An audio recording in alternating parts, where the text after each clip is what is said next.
இந்த 11ஆம் தேதி மகா சிவராத்திரி. அதுக்கு நைவேத்தியத்துக்கு எடுத்து வச்சிருக்கியா? வேர்க்கடலை எடுத்து வச்சுருக்கேன், ஒரு கப்பு நிறைய. ஓகே, இது நல்லா வறுத்துக்கிறேன். வேர்க்கடலை வந்து நல்லா வறுத்துட்டு தோல் எடுக்கணும். நல்லா எடுத்துக்கிறேன். ஆக்சுவலாக இந்த சிவராத்திரி இருக்கு இல்லையா, நம்ம வைகுண்ட ஏகாதசி மாதிரி தான். விரதம் எடுக்கணும் அப்படின்றவன் வந்து எதுவுமே இந்த தானியங்கள் அரிசி அதெல்லாம் சாப்பிடக்கூடாது. நான் அப்படி இல்லை அப்படின்னா சாதாரணமாக நான் நைவேத்தியத்துக்கு போன வருஷத்துக்கு 2 வருஷம் முன்னாடி பண்ணியிருக்கோம். அரிசி இந்த பொட்டுக்கடலை இதில் வேர்க்கடலாம் சேர்த்து தம்பிட்டு அது பண்ணியிருக்கேன். அது யூஸ்ஃபுல்லாக பண்ணி அது நைவேத்தியம் பண்ணுவேன். இது வந்து எடுத்துவா. ஸோ இது விரதம் இருக்கிறோம் அப்படின்னும் போது இது வந்து வேர்க்கடலை வந்து வேண்டாம் அப்படின்னா இந்த மாதிரி வேர்க்கடலை எல்லாம் பண்ணிக்கலாம். இது வந்து நைவேத்தியத்தை யூஸ் பண்ணிக்கலாம். இது நார்மலாக இந்த மாதிரி ஏகாதசி நாளில் கூட இந்த சாப்பிட்லாம். இந்த இது ஆமாம். சிவராத்திரி வந்து எப்போ கொண்டாடுவோம்? அது சிவராத்திரி வந்து ஒரு வருஷத்துக்கு 12 சிவராத்திரி. சந்திரனுடைய சுழற்சி இருக்கு இல்லையா, அதில் இருந்து 14ஆவது நாள், அதாவது அமாவாசைக்கு முதல் நாள் வந்து சிவராத்திரி அப்படின்னு சொல்லுவாங்க.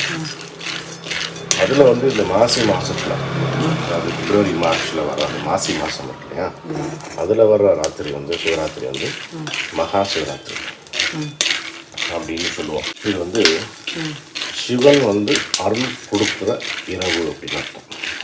சிவராத்திரி எல்லாமே நம்ம வந்து இப்போ வந்து குடும்பஸ்தர்னு வச்சுருக்கோம். கல்யாணமானவா குடும்பஸ்தராக இருக்கவா வந்து இந்த நாளை வந்து சிவனுக்கு வந்து திருமண நாள் அப்படின்னு சொல்லுவாங்க. அந்த காலத்தில் இந்த போரிடுறவங்கெல்லாம் வந்து என்ன சொல்லுவாங்கன்னா, இந்த சிவராத்திரியை வந்து சிவன் வந்து எதிரிகளை வென்ற நாள் அப்படின்னு சொல்லுவாங்க. யோகிகள்லாம் இருக்காங்க, அவெல்லாம் என்ன சொல்கிறதுன்னா, இந்த சிவன் வந்து இன்னைக்கு வந்து அசைவில்லாமல் ஒரு மலையாக ஆன நாள் அப்படின்னு சொல்லுவாங்க இந்த சிவராத்திரி. ஆமாம். இந்த யோக கலாச்சாரத்தில் எப்போவுமே சிவனை வந்து கடவுளாக பார்க்கறது கிடையாது. இந்த யோக விஞ்ஞானத்தை உருவாக்கம் பார்ப்பாங்க. அந்த சமயத்தில் வந்து பல்லாயிரக்கணக்கான வருஷமாக தியானம் யோகா எல்லாம் பண்ணி, யோகானா நான் சொல்கிறது வந்து இந்த 2-3 ஸ்டெப் வந்து இதெல்லாம் போகிறாங்க காமிக்கிறாங்க. அது இல்லை, யோகம் அப்படிங்கிற வந்து இந்த பிரபஞ்சத்தை பற்றி முழுசாக புரிஞ்சுட்டுவான். பல்லாயிரக்கணக்கான இந்த யோகா தியானத்தில் இருந்து ஒரு நாள் வந்து ஒரு மலை மாதிரி அசைவற்ற தன்மையை அடைஞ்சாராம். அதை சொல்கிறது இந்த யோக கலாச்சாரத்தில். கலரும் கருப்புமா இருந்தேன். வெடிக்கிற சத்த மாதிரி டைட்டாக கேட்குறது பார்த்தீங்களா? ஆமாம். இந்த டைட்டில் எடுத்துடலாம். கொஞ்சம் ஆடணும்ல, லேசாக கொஞ்சம் ஆடினால தோலை நல்லா எடுத்துடுறேன்.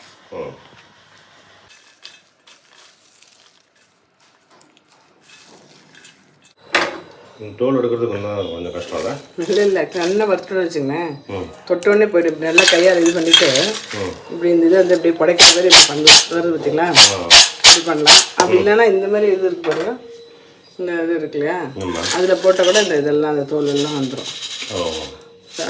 பண்ணலாம், பரவாயில்ல. தோல் உடம்பு நல்லது தான். அதனால் பாதி எடுத்துருக்கேன், பாதி எடுக்கல.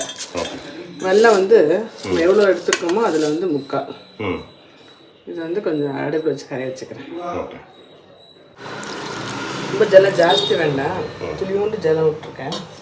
விட்டுட்டு அந்த வெல்லம் கரையட்டும், கரைஞ்சா போதும். நல்லா ஒரு 1-2 பொடி பண்ணிக்கிறேன். பொடி பண்ணிட்டு இருக்கேன் பாருங்க, ரொம்ப நைஸாக இல்லை, கொஞ்சம் குறைன்னு. இது வந்து இந்த வெல்லம் கரையட்டும், கரைஞ்சா போகிறோம். ஜென்ரலாக பண்டிகைன்றது வந்து கொஞ்சம் சூரியோதய டைம் அப்படிலாம் சொல்கிறோம் இல்லையா, ஆனால் சிவராத்திரி மட்டும் ராத்திரிக்கு தான் இம்பார்ட்டன்ஸ் கொடுக்குறோம் இல்லையா, அது எதுனால அப்படி? சிவராத்திரின்னு இல்லை, இதுவே இருக்குது. ஏகாதசிலேயே வைகுண்ட ஏகாதசி அப்படிலாம் வந்து நான் நைட்லாம் கண்டுபிடிக்கிறோம் இல்லையா. இது வந்து இந்த யோகா கலாச்சாரத்தில் இருக்க வந்து இந்த வெளிச்சம் அப்படிங்கிறது வந்து நிரந்தரம் கிடையாது. வெளிச்சத்துக்கு ஒரு ஆரம்பம் இருக்குது, வெளிச்சத்துக்கு ஒரு முடிவு இருக்குது. ஆனால் இருளுக்கு அப்படி கிடையாது. இப்போ நம்ம வந்து இறைவனை வந்து எங்கும் நிறைந்திருப்பவன் அப்படின்னு சொன்னால் வெளிச்சம் வந்து எல்லா இடத்துலையும் நிறைஞ்சிருக்குன்னு சொல்ல முடியாது. சூரியனே வந்து ஒரே இடத்துல வந்து முழுசாக இருக்கிறது கிடையாது இல்லையா? கொஞ்ச நேரம் ஒரு பக்கம், இன்னொரு கொஞ்ச நேரம் இன்னொரு பக்கம் இருக்கிற சமயத்துலேயும் அங்கே வந்து இருளே இல்லை அப்படின்னு சொல்ல முடியாது வெளிச்சம் இருக்கிற சமயத்தில் கூட. ஸோ அந்த சூரியனே வந்து அந்த வெளிச்சமே வந்து எங்கேருந்து வந்தது அப்படின்னு பார்க்கும்போது இருள்லேருந்து தான் வந்துருக்கும். இருள்லேருந்து வந்தனால தான் அது வெளிச்சம் இல்லையா? அப்படி இல்லைன்னா அதுக்கு வேறு வெளிச்சம் இல்லை. ஏதோ ஒரு இதுலேருந்து ஆரம்பிச்சிருக்கணும். அந்த வெறுமை தன்மை இருக்கு இல்லையா, எம்டினஸ், அந்த வெற்றிடம், அங்கே வந்து சப்தம் இருக்காது, உருவம் இருக்காது, வெளிச்சம் இருக்காது, மோஷன் இருக்காது. இந்த பிரபஞ்சத்தை எல்லாத்தையும் அப்படியே நம்ம ஒரு இதாக கனெக்ட் பண்ணிங்க, அப்படியே போனோம், கனெக்ட் பண்ணி அப்படியே போனோம்னா கடைசியில் ஒரு புள்ளியில் வந்து நிற்கும். அந்த புள்ளி அசையறதுக்கு ஒரு சக்தி வேணும். அந்த சக்திக்கு வந்து ஒரு சப்தம் வேணும் இல்லையா? அதுக்கு முன்னால் இருக்கிற இருள் இருக்கு இல்லையா, பெருமைத்தன்மை, அதைத்தான் வந்து சிவன் அப்படின்னு சொல்லுவாங்க யோக கலாச்சாரத்தில். அந்த கண் முழிக்கணும் அப்படிங்கிறது வந்து இன்னும் கொஞ்சம் கூர்ந்து கவனித்தோம் அப்படின்னா அகக்கண், ஞானக்கண். கண்ணு முழிக்கணும் அப்படிங்கிறது வந்து விழிப்புணர்வு. கண்ணு முழிக்கணுங்கிறது வந்து தூங்காமல் கண்ணை முழிச்சுன்னு உட்காந்துக்கணுங்கிறது மட்டும் கிடையாது, புறக்கண் கிடையாது, அகக்கண். அதான் விழிப்புணர்வு காமிக்கிறது. இது நல்லா இதுவாகிடுச்சு, நல்லா பொங்கிட்டு கொஞ்சம் கலர் மாறுறது இல்லையா? இப்போ ஆக்சுவலாக உருண்டை பதம் அப்படிலாம் எடுக்கணும். இப்போ வேண்டாம், அதெல்லாம் வேண்டாம். ஆல்ரெடி பொடி பண்ணியிருக்கோம் இல்லையா? நல்லா கரைஞ்சிட்டு இப்படி கொஞ்சம் நல்லா அப்படி இதுவாக வருது இல்லையா, அப்படி பொங்கிட்டு வர மாதிரி வருது இல்லையா? ஒரு ஆஃப் பண்ணிடுறேன். ஆஃப் பண்ணிவிட்டு அதில் போட்டுறேன். ஓகே.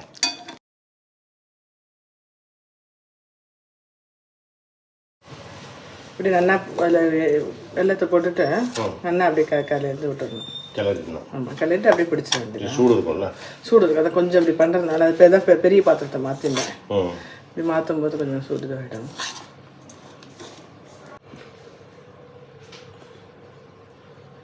ஆக்சுவலாக வேர்க்கடலையே வந்து கொஞ்சம் எண்ணெய் விட்டுக்கும்.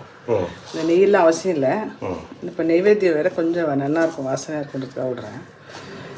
நீங்கள் சொன்னீங்களே இந்த சிவராத்திரியில் வந்து இந்த வெறுமைத்தன்மை கிடையாது, வெறுமை, அதாவது இந்த எம்டினஸ் அப்படின்னு. ஸோ அந்த ஸ்டேஜ் ஒருத்தருக்கு வருது அப்படின்னா கண்டிப்பாக வந்து அந்த ஸ்டேஜில் வந்து எதிர்பார்ப்புகள் இருக்காது. இப்போ நம்ம மாதிரி நார்மலாக இருக்கிற வந்து நம்மளுக்கு 1008 எக்ஸ்பெக்டேஷன் இருக்குது. பெருமாள்கிட்ட இது கேட்கணும், அது கேட்கணும் அப்படின்னு. அதை பற்றி என்ன சொல்கிறீங்க நீங்கள்? ஆமாம், நம்மளுடைய இந்த வழிபாடு, இந்த பண்டிகைகள் இதெல்லாம் பார்த்தோன்னு வச்சுக்கோங்க, எனக்கு இது கொடு, அது கொடு, பக்கத்தாத்துக்காரனுக்கு கொஞ்சம் கம்மியாக கொடு அப்படிங்கிற மாதிரி வேண்டுதலே இருக்காது. வேண்டுதல்லாம் பார்த்தா எப்படி தெரியுமா இருக்கும், என்னைய பரிபூர்ணமாக அழிச்சிடுன்னு தான் இருக்கும் வேண்டுதல். வந்து இந்த வழிபாடுலாம் நோக்கத்தை பார்த்தோன்னு வச்சுக்கோ. இப்போ நம்ம வைஷ்ணவத்தில் வந்து பார்த்தோம்னா பரம்பொருள் வந்து ஸ்ரீ விஷ்ணு அப்படிம்பா, மகாவிஷ்ணு அப்படிம்பா. மகாவிஷ்ணுவிட்ட வந்து சரணாகதி ஆறதை தான் சொல்லுவாள். அதே மதத்தில் சைவத்துலேயும் அப்படி தான், என்னை அழிச்சிடு அப்படிங்கிற மாதிரி தான். அவள் ஏன் அப்படின்னா நம்ம அப்படி ஐக்கியமாகறத குறிக்கிறதா அந்த வழிபாடெல்லாம். அதை சொல்கிறது, அதோடைய கருத்து வந்து அதுதான். எனக்கு இதை கூட அதை கொடுங்கிறது கிடையாது. அந்த வெறுமையான அந்த அருவம் இருக்கு இல்லையா, அதுக்கிட்ட போய் வெறுமையாக நிற்கணும் அப்படின்னு சொல்லுவாள். இதுக்கு வந்து ஒரு குட்டி கதை இருக்கு, சொல்லுவா. ஒரு அமாவாசைக்கு முதல் நாள் இரவு ஒரு ஏகாந்தமான சூழ்நிலையில் நிலவொளி, இந்த நிலவு வந்து அமாவாசைக்கு முதல் நாள் அப்படிங்கிறனால நிலவு இருக்கிறதுன்னு தெரியல, இல்லாததுன்னு தெரியல. அந்த மாதிரியான ஒரு வெளிச்சத்தில் வில்வ மரத்தடியில் ஒரு ஆத்தங்கரை ஓரத்தில் சிவபெருமானும் உமாதேவியும் உட்காந்து பேசிட்டு இருக்கான். அழகாக உட்காந்து ரகசியமாக பேசின்னு இருக்கான் என்னமோ. அப்போ பேசின்னு இருக்கும்போது அந்த வில்வ மரத்தில் கிளையில் ஒரு கிளையிலேருந்து இன்னொரு கிளைக்கு தவிண்டு குரங்கு ஒன்று விளையாடிட்டு இருக்கு அந்த மரத்து மேலே. அந்த மரத்தடியில் தான் அவன் 2 பேரும் உட்காந்து பேசின்னு இருக்கான். இது அங்கேயும் தாவி வில்வமா ஒரு இலையா சிவபெருமான் தலை விழறது. அது என்ன ஆகுது, அவருக்கு அர்ச்சனை மாதிரி ஆடுது. சிவபெருமானுக்கு ரொம்ப மனசு குளிர்ந்துருது. அந்த குரங்கை கூப்பிட்றாரு, இங்கே வா அப்படின்னு. குரங்கு வர்றது, உன்னை பார்த்து எனக்கு ரொம்ப சந்தோஷமாக இருக்கு. அடுத்த படைப்பு வந்து உனக்கு செல்வமாகட்டும், உனக்கு வேண்டியதாகட்டும், நீ இருக்கிற இடத்துக்கு வரும். நீ தேடி போகணும்னு அவசியம் கிடையாது. அப்பேற்பட்ட ஒரு படைப்பு அடுத்த ஜென்மத்தில் நான் உனக்கு தரேன் அப்படின்னு அந்த குரங்கை பார்த்து சொல்லுவார் சிவபெருமான்.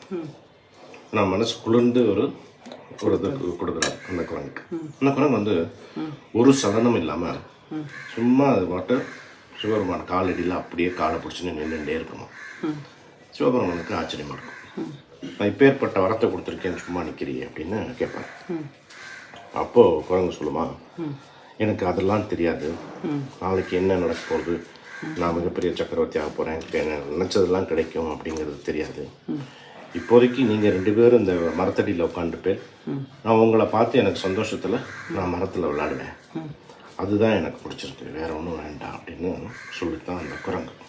இது இந்த கதையை படிக்கும்போது எனக்கு பிரகலாதன் கதை தான் ஞாபகம் வரும். பிரகலாதன்ட்ட வந்து நரசிம்மர் வந்து கேட்டார், என்ன வேணும் கேள் அப்படிங்கும்போது, எனக்கு எல்லாமே இருக்கே அப்படிமா. உடனடியாக சட்டுன்னு எனக்கு எல்லாமே இருக்கே அப்படின்னு சொல்ல மாதிரி இந்த குரங்கு வந்து எனக்கு இது போருமே அப்படின்னு சொல்லித்தான். அப்போ வந்து இல்லை இது நான் கொடுத்தே ஆகணும், நான் சந்தோஷத்தில் இருக்கேன், வேண்டான்னு சொல்லாத அப்படின்னு. அதுக்கடுத்து அப்போ குரங்கு சொல்லுமா, சரி அடுத்த பிறவியில் வந்து என்னோட முகம் வந்து அப்படியே இருக்கட்டும் அப்படின்னு சொல்ல. அதுக்கப்புறம் சக்கரவர்த்தி முசுகுந்தன் அப்படின்னு சொல்லுவாங்க. முசுகுந்தன் வந்து பெரிய சக்கரவர்த்தி ஆகி, அந்த சக்கரவர்த்தி என்னன்னா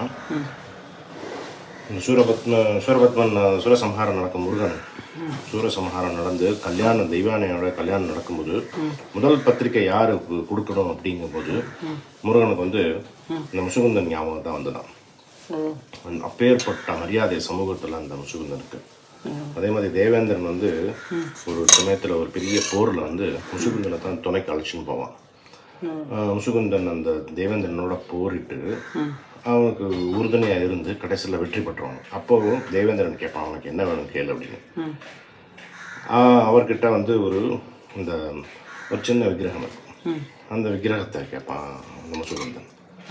அந்த தேவேந்திரன் வந்து அது மாதிரி 7 விக்கிரகம் செஞ்சு கொடுப்பான். அந்த விக்கிரகத்தோட ஸ்பெஷாலிட்டி என்னென்னா ஒளிபடாத விக்கிரகம். அது 7 விக்கிரகம் செஞ்சு கொடுப்பான். அது மாதிரி அந்த குரங்கு வந்து வேண்டான்னு சொல்லி அது தேடி, அது இருக்கிற இடம் தேடி வர்ற மாதிரி சிவபெருமான் கொடுத்தாராம். அது மாதிரி நம்ம அதுக்கு கதை என்ன சொல்கிறது அப்படின்னா, பெருமாளாகட்டும் சிவனாகட்டும் போய் நிற்கும்போது இது கூட அது கொடு, நம்ம யோக கலாச்சாரம்ங்கிறது அதுதான். இதை கூட அதை கூடன்னு கேட்கக்கூடாது, சும்மா போய் நிற்கணும். வெற்றிடத்துட்ட போய் வெறுமனே நிற்கணும் அப்படிங்கிறத இதோடைய தாத்பரியம். இந்த கதைகள்லாம் நம்மளுடைய வழிபாட்டு முறைகளும் அப்படி தான் இருக்கும். ரொம்ப கரெக்டில் கரெக்ட். நம்ம வந்து பெருமாள்கிட்ட வந்து அது கூட இது கூட கேட்காம இருக்கிறது தான் வந்து இது. ஆமாம், திருக்குறளே இருக்குது, வேண்டாங்கிற ஒரு செல்வம் கொடு அப்படின்னு திருவள்ளுவரே ஒரு குறள் ஞாபகம் இல்லை, குறளே இருக்குது. வேண்டாம் அப்படிங்கிற ஒரு இதை கொடு அப்படின்னு. நம்மளுடைய கலாச்சாரம் எல்லாமே அப்படி தான் இருக்கும். திருப்தி, மனசுக்கு ஒரு திருப்தி வரணும். வேணும் இது வேணும் அது வேணும்னா அது திருப்தி கிடையாது, ஏன்னா அதுக்கு முடிவு கிடையாது. இப்போ இப்படி உருட்டுன்ட்டேன், இந்த சூடு ஆறுறதுக்கு முன்னாடி உருட்டுன்னு அப்படி கொஞ்சம் சூடு இருக்கும்போது, சப்போஸ் ஆறிடுச்சு அப்படின்னா ஒன்றும் பிரச்சனை இல்லை, திருப்பி லேசாக அடுப்பில் வச்சுட்டு அப்படியே பிடிச்சிடலாம். ரொம்ப ஈஸி.